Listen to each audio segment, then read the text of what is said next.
এছাড়া পিয়নদের সাথে আলোচনা করে গঠিত অন্তর্বর্তীকালীন সরকার যত দ্রুত সম্ভব নির্বাচনের ব্যবস্থা করবে। বৈষম্য বিরোধী ছাত্র আন্দোলন ও বিভিন্ন মিথ্যা মামলায় আটক সহ সকল বন্দীদের মুক্তি দেওয়া হবে।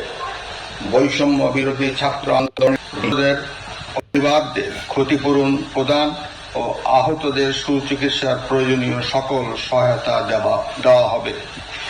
সর্বসম্মতিক্রমে বিএনপির চেয়ারপারসন বেগম খালেদা জিয়াকে মুক্তি দেওয়ার সিদ্ধান্ত নেওয়া হয়।